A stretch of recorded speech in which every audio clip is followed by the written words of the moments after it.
We were just talking about the chemistry the two of you had and what you each added to the team. Mm-hmm. You said he was big into rehearsal. How long would it take you to rehearse, and was it every day? What Yes. did you rehearse? Tell me a little bit about that. It was every, that, of course it varied after that. I was still in a show, so I couldn't rehearse on matinee days, which are Wednesday and Saturday. But we rehearsed every day from 9 till whatever time, and then I would have to go to the show, except for Wednesday and Saturday. And I think in the beginning, I was used to choreographers who had everything worked out. And I think I was reluctant to have input until sometimes it seemed to me, because he was not quick. He was like someone who is self-taught, that he had to, his first instincts were always right. And then he would start to edit and to hash it over, even if it was 8 bars. He would hash it over, and sometimes it just seemed to me we were treading water, and I'd say, but you know, your first instinct was so right, why don't we? And by that time he'd forgotten what he did. And fortunately I had a pretty good memory, and so we'd go back. And it was a kind of a torturous time. I did not know how to work with him, really. And yet I knew that what he had was really good for me. And I really enjoyed the work. But if he was going to be an hour and a half on 2 bars, I just went and read a book or did anything until he kind of hashed it over 3 or 4 times himself. It got to be, of course, with practice, it got to be much easier. Unless we were, sometimes you run up. I remember one number. We wanted a certain kind of music because it was a number about Marseille. It was about a sailor and a young French girl. And by that time, we had gotten quite easy with speaking ourselves. And I would go to the microphone and talk about this young man. He would then... It was always designed around a microphone. Couldn't find the music. Could not find it. Once he called and he played this thing over the phone to me, and he said, I found it, and he was so thrilled about it. Well, it turned out to be the Jewish wedding song, and I said, I don't think you'll want to use that because this is not particularly French. We went to a friend of ours who had become a great friend, and she was at Radio City Music Hall, Dolores Palais, and she came up with the absolutely perfect music. It was a French bergerette, it's called, and the music absolutely folded into the idea of the American guy and the French girl and all of that, and sounded exactly the way we had hoped it would. So sometimes we had to call on friends, or it took a long time to find the music or something. It was never a quick process. We rehearsed even after the act was set, and we would replace numbers. It took a long time to do the numbers. To do a number, was it the concept first? Was it music? Was it what? How did the process work? He always had a concept first, and had sometimes, as in this case, we didn't have the music. Mostly, it was music that inspired it. But he had learned over those years with Jean how to program things, how to give themselves a rest, so that you could hold down a half an hour or 3/4 of an hour. I mean, without being able to hold down 3/4 of an hour on the set or on the stage, you couldn't be a top team. I mean, if you only had 15 minutes that you could do, then you were a supporting act. And he was never satisfied to be a supporting act. And it took a little while because our first things we did alone at the in Montreal, because he'd been very successful there. When we played the Bradford Roof, they had a comedian who opened with us, and he didn't work out very well with the audience. We did a 6 o'clock show when it was broad daylight, and people were having cocktails, and then we did a late night show like 11:30 after the theater. It was right next door to the Schubert Theater, so a lot of people came over. Once they had read the reviews, they came over for the late show.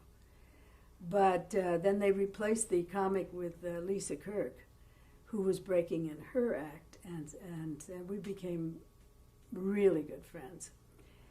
She wore these fabulous gowns that she couldn't sit down in, and so she'd come and lean against the wall in our dressing room, and until it was time for it. But she opened because she was a newer actor. We'd had one engagement, so she was a newer act than we were. But then we went to St. Louis, and we were alone at the Park Plaza, and we had to hold down the whole, except for the band. The band usually did some kind of numbers, or the band leader was a violinist, and so they opened, they did something like that. But by the time we went to Chicago, we were with Liberace, and we played 18 weeks, both at the Palmer House. The Palmer House, we played 12 weeks, and then we went to the Persian Room at the Plaza for 6 weeks. So we got to know each other very well. And we were the opening act for Liberace because he'd been around longer, and he had a reputation. But the next time around, we had to be the leading act, and we very rarely had an opening act. We had to hold down the whole, whatever they expected, 45 minutes or an hour. Let's break right there. Well, continuing where we left off. Yes. Tell me a little bit about the act. Describe what you were doing, the kinds of dances you were doing, if you can.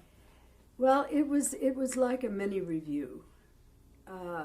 We would have some sort of a introductory opening number, which was sometimes it was let's dance. I mean, it was just gay and fun and all of that. And then we'd segue into a really dramatic thing of some sort. This was not true right in the beginning. It developed like this. We'd do Marseille, or we do, which had at that time a great interest to people because, first of all, we talked, which was never done by dance teams. Secondly, we never touched in the whole dance. The only thing, it was two people who were always missing each other and who were always working around each other, but at one point in the music, our eyes met. And then it disappeared because we didn't really know each other in the dance, and we were able to pull this off.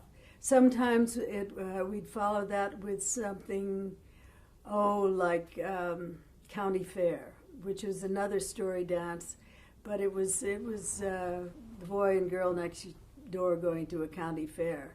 There was no spoken words in it, but it was more comedic. I have, and Gar did too, a talent for sort of caricature and comedy. Sometimes it was a parody of all the popular dancers of the day. Paul Draper, Agnes DeMille. And by the fourth number, we usually had to take a rest. And the only thing that really stayed in the act for the whole 13 years was the rest number, which was done to a song called Margie, which of course is my name. And by that time, I was dripping wet, and he had to sit me in a chair like this and mop me off and dance around me. And then that was the number that we could always play around with, talking to each other, but at the same time dancing and being kind of romantic. And it was a number that people could see over and over because it was really never the same. And then what did we do for the act developed into a last number, which was usually like the most difficult thing, either technically or in the case of when we finally went to Vegas, it was a clown number. We changed right in the, we had a little vanity and there were no mirrors there, but it looked, it was the shape of a mirror. And we put on the clown makeup, we put on the clown clothes, everything right in front of the audience. And then we did our clown number. So that was like the end of the show. We developed into a system of about 5 different numbers. But by that time, you'd had a little singing, you'd had a little dancing, you'd had some stories. It was like a mini review. And sometimes when we traveled, when we needed, by the time we needed to change costume off stage, or I needed to change costume, one of the numbers was called Aphrodite and the Thief, and I had to get out of my original ballroom costume and into a kind of a Greek costume. And then from there I had to get into something else for the clown. So by that time we had a singer with us. Or we did have at one time a whole 5 singers with us. And the cheerleaders, their names were. So it depended a lot on where we were playing and also what period it was in within those. But it prepared Gower to become a choreographer director. And that's what the whole act was about. That's why it's Marge and Gower Champion, and so that people would have the identification of Gower Champion as a name. So you knew the performing would end one day, but Oh yeah, we very carefully thought that out and talked about it endlessly. When we first appeared, we were not married, so the only name between both of us was Gower that anybody knew. And so we decided, well, he should get a different first name. And my name was Marjorie Bell, so that was all right. So it became Gower and Bell. But what is his first name? If his name, of course that was his first name, but everybody called him Mr. Gower anyway. So we went through reams and reams of names and finally came up with Christopher, not very original. And so it became Christopher Gower and Marjorie Bell. Gower and Bell. That was the first, until we got married, which was maybe 6 months after we first appeared. And then it became Marge and Gower. Yes. But we always knew that it would be, we always felt that it was important for his name to, because it was a difficult name for people. Why, I don't know. It just sounds, so euphonious to me. We always had jokes about names. Names were very important to us because our middle names, my middle name was Celeste and his middle name was Carlisle. And they said if we'd been a different sort of team, we would have been Celeste and Carlisle and there would have been no trouble at all. Or Carlisle and Celeste would have been even better because the man's name usually appeared first for dance teams. But in a sense, we never were a dance team. We danced as part of the storytelling. And I think that's what set us apart from whoever was appearing in those days. And there were some wonderful teams. Velaz and Yolanda had retired, and they had been the top team. But the DeMarcos were still appearing in many places. And I do remember at the Bill Miller's Riviera, we had an accident. We had this number called County Fair, which Gower used a cane. And we'd done it a long time, and he was strutting around with a cane, and suddenly the cane slipped out of his hand as he was, and it hit me in the eye. And it just came back and hit me. I didn't really feel it. You don't feel things on stage when you're performing. And suddenly we heard somebody say, about 16, 20 bars later, we heard somebody yelling from the audience, "Gower, for God's sake, look at her eye." And my eye had broken a blood vessel. My eye had swollen up to about this big on my cheek. And he took one look and stopped the orchestra. Of course, he took me off stage. And but the person who had yelled out was Tony DeMarco. He and Sally had come to see the show that night at the Riviera. And of course, what they saw was an accident, and he was able to tell Gower to take a look at me. Being a dancer himself, he realized that Gower had. You don't always see everything the same way when you're on stage. You know, you don't always, even though you look like you're looking at the person, you're really into another space. Well, we had our one day off because the eye was still swollen. The doctor was called, and he said it was going to take 48 hours to go down. And he said, "You got to keep an ice pack on it, and you'll be fine. It's going to be black and blue, but you can cover that with makeup." So the next day was 4th of July, and we went. We couldn't appear that night, so we went and saw one of the last performances that Velos and Yolanda ever did at the Roxy Theater. That's Frank Velos? Yes, Frank Velos. I did work with him once more when I did Queen of the Stardust Ballroom for Maureen Stapleton and Charles Durning.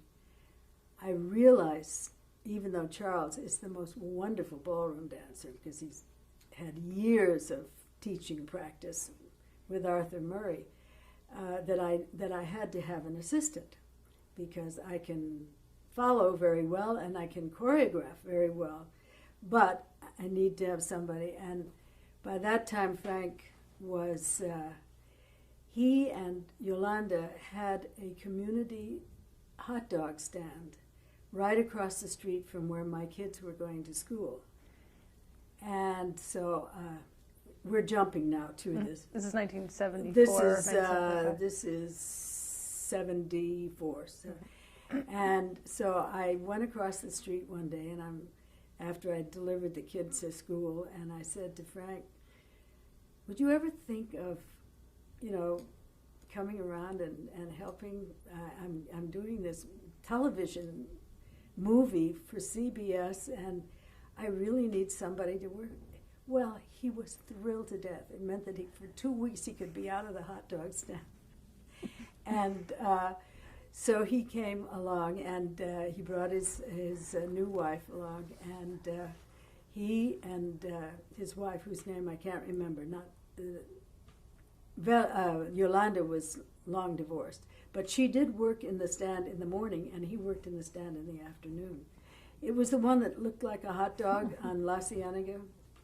Yeah. And anyway, he came and helped me on Queen, and he and his wife were the first couple on as the whole crowd of dancers comes on to it's a waltz called I Love to Dance Like You Used to Dance, which Billy Goldenberg wrote, and Marilyn and Alan Bergman did the lyrics for. The first couple on with this waltz was Frank Velos and his wife. Okay. So it's interesting how these things, Gower had won their contest, launching him into show business. They had that hot dog stand right next to the school where my kids went. He helped me at that time, and maybe I helped him because they really enjoyed themselves for those 2 weeks. That's great. And you won an Emmy for that? Yes, I did. I won an Emmy, I think it was 75. For choreo? Or 76. For choreography, right? For choreography. Yeah. Well, dance, what did I have? Dance delineation. I don't know. I took some sort of because I don't really believe that what I do is choreography. It is a furthering of an acting time. And I really think that what Agnes DeMille did is choreography. What Jerry Robbins does is, I mean, it's too highfalutin a word for a dance director, but the Directors Guild won't let us use dance director anymore. So that's why you have to be this choreographer. Well, we're going to take you back again, back to the late 40s. The early days yes. of Marge and Gower. Now, you mentioned that you would stand up at the mic and talk to the audience. How did that start? I mean, actually kind of relating to, talking to them. Well, first of all, it was a script.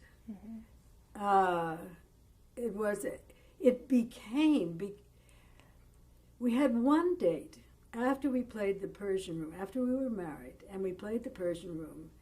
A woman named Mariel Abbott, who booked a lot of hotels, particularly the Empire Room in Chicago. But she had a lot of other hotels by then. She booked us into the Mayflower Hotel in Washington, D.C. We were there for a month. Now, that was another deal in which the first show was at 6:30 for the cocktail hour. And then those people went out to dinner. And then they came back for the second show, which was like 11 o'clock at night. No matter how many numbers we had, and by that time we must have had in our repertoire about 8 or 9 numbers, you couldn't change the show around so that by the end of the first week or even the second, they knew, especially the numbers with the dialogue in them. So we'd have to we'd hear people, saying the lines as we were doing it. And as good an audience as there, we started improvising. We started throwing in little jokes for the numbers where it was appropriate, not, of course, what I call the signature numbers. We started doing. Gower was very good at ad-libbing. I became better because I had never had an experience where, but I would, I'd respond to him. And so the act became freer and freer as far as being able to change it a little bit so that we kept them interested. It was very difficult to do at first because when you'd hear your own dialogue coming back at you from 3 places in the room, you really thought, well, why don't they go home and go to bed or do something, besides just see the same show over and over again. But that was their room. And when you got booked for 4 weeks, you stayed for 4 weeks. But I think a lot of that was, if you have been honed in nightclubs or supper clubs or in cabaret, which is what they call it now, you're almost not afraid to do anything. And I think that's what freed us too, to work on. We were actually experiencing an acting experience, improvisational acting experience, which gave us, without our even knowing it, an education in acting so that we didn't come off so stiff on screen that they would have to just give us what they called guest shots in those days. Nightclubs, how important were they to performers at that time? Was that a good way to get exposure in the country at that point? Well, it certainly was for us, because after we had done the Persian Room and after we had done Washington, D.C., gave us such we became very popular there, and Pearl Mesta had us dance at one of her dinners for the Speaker of the House. Mr. Rayburn was Speaker of the House at the time. We got coverage because there's huge press in Washington. We got coverage from everybody, and that gave us a big start. We very shortly after that were signed to do the original Admiral Broadway Review, which was the forerunner of the Show of Shows. It was all the same team. It was all Sid Caesar, Imogene Coca, Mary McCarty. Max Liebman was the producer. And Gower had been in Tars and Spars before, when he was in the war. He'd been in that show, which Max Liebman produced for the Coast Guard. And Sid Caesar had been one of the stars of that show, and Gower had been the dancing star. So all of that stuff then came to bear when we were in Washington. And when we signed for the, I think we were on the Broadway Review about 15, 16 weeks in a row. And during that time, we went to Washington. We were invited to Washington for an evening that they had every year for the president, which was a kind of a White House Correspondents' Dinner for the president. And at that time, of course, it was Harry Truman. And for whatever reasons, we touched a chord in him. I think it was his love of vaudeville, because by that time we were doing a number called Vaudeville 1910. And it was sort of funny. And he was to make an off-the-cuff speech. It was never to be, I mean, these were all the Washington correspondents. Unlike now, when every president is so scared of their correspondence and what they're going to say. And there were some really good friendships there. And so he gave an off-the-cuff speech, but he mentioned us at great length during his speech. I mean, there were a lot of, Wally Cox was on the show. There was, I can't remember everybody that was with Margaret Whiting. There were other people on that particular show that they had arranged for the president. But for, again, sheer luck, he talked about us. And Henry Luce was in the audience. He was one of the newspaper people in the audience. And so we got back to New York, and although Life magazine had been shooting for about a week, all kinds of different things, it was the first big variety show on television. Admiral Broadway Review? Yeah. 1949, wasn't it? Yeah, 49, 48. We were on the cover of Life. They called us and they said they wanted to do a cover picture of us. We were the lowly dance team on the show. And so they did, and they used it on the cover. And I think that was in 48, March, as I remember. Wow. Well, let's go. Tell me about the first time you saw television. Do you remember the first time you saw it? I don't remember the first time I saw it. I really don't. I know it wasn't real early on, but I remember the first time we danced on it, which was 47. And that was at Studio 8H in NBC. The studio was about maybe a size and a half of this room, with the hottest lights you have ever felt in your life. And we were engaged through our manager to appear New Year's Eve at 9 o'clock, 10 o'clock, 11 o'clock. I mean, do some little number, and at 12 o'clock. And at that time, there were 3,000 television sets in the whole of the New York area. That included New Jersey. And there were, and our set in our own little apartment was a 7-inch set, of which only half worked. So we had 3.5 inches of television. And we could never see ourselves because there were no replays. They did have kinescopes, which they sent to the West Coast. But everything was live then. When you went on the air, you stayed on the air until you were over. We're going to cut right there.